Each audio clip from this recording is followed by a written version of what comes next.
야곱아, 내가 반드시 너희 무리를 다 모으며 내가 반드시 이스라엘의 남은 자를 모으고 그들을 한 초소에 두기를 보스라의 양떼같이 하며 초장의 양떼같이 하리니 사람들이 크게 떠들 것이며 길을 여는 자가 그들 앞에 올라가고 그들은 길을 열어 성문에 이르러서는 그리로 나갈 것이며 그들의 왕이 앞서가며 여호와께서는 선두로 가시리라. 13절 말씀을 보면 길을 여는 자가 그들 앞에 올라가고 그들은 길을 열어 성문에 이르러서는 그리로 나갈 것이며 그들의 왕이 앞서가며 여호와께서는 선두로 가시리라 고 하였습니다. 이는 이스라엘의 남은 자들에 대한 메시아의 구원 사역을 예언한 것입니다. 여기서 길을 여는 자란 이스라엘의 남은 자들, 구원하는 임무를 맡은 메시아, 곧 그리스도를 가리킵니다. 그를 길을 여는 자로 묘사한 것은 이스라엘의 남은 자들이 포로로 사로잡혀 있는 상황을 전제로 하는 말씀인 것입니다. 사랑하는 성도님, 구약 이스라엘 백성들 가운데 바벨론의 침공 때 사륙을 당하지 않고 살아남은 자들은 바벨론으로 끌려가 포로로 사로잡혀 있었던 것처럼 하나님께서 만민 중에서 택하신 자들인 성도들도 사실상 본래는 포로로 잡혀 있었습니다. 그리고 그처럼 포로로 잡힌 상태에서 어느 누구도 스스로는 그 결박을 풀고 나올 수가 없었습니다.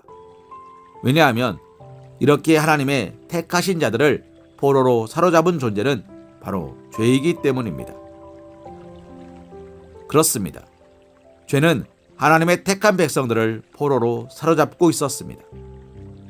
인류의 조상인 아담과 하와가 범죄한 이후로 죄는 하나님의 택한 백성은 물론 모든 인생들을 포로로 잡고 있었던 것입니다.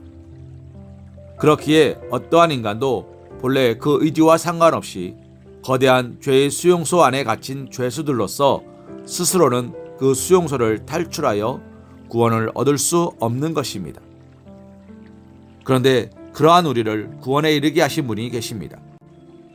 그분은 범죄하여 죄의 세력에 갇힌 우리와는 구별된 전적으로 무죄한 분으로 신적 능력을 가지신 분입니다. 그러나 그분은 우리와 동일한 모습으로 이 세상에 오셨습니다. 즉, 죄의 수용소 안으로 침투하여 들어오신 것입니다.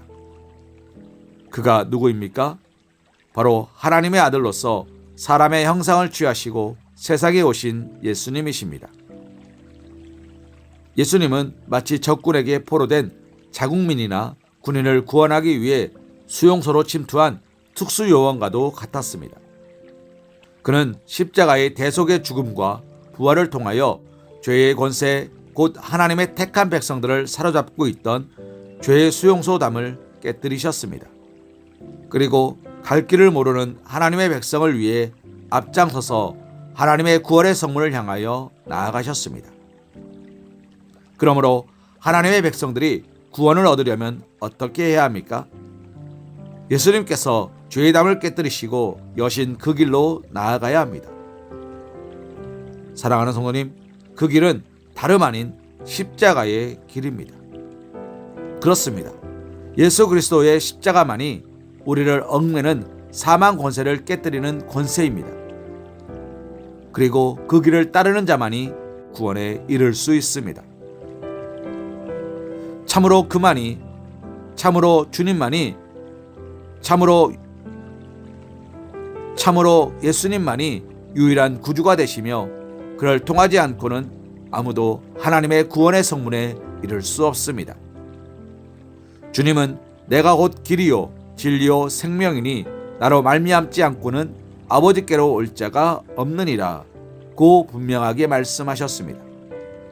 그러므로 이 진리를 믿고 십자가를 지시며 죄와 사망의 권세에 승리하신 그리스도를 따라 십자가 군병으로 최후 승리를 얻기까지 믿음의 행군을 계속하실 수 있기를 소망합니다.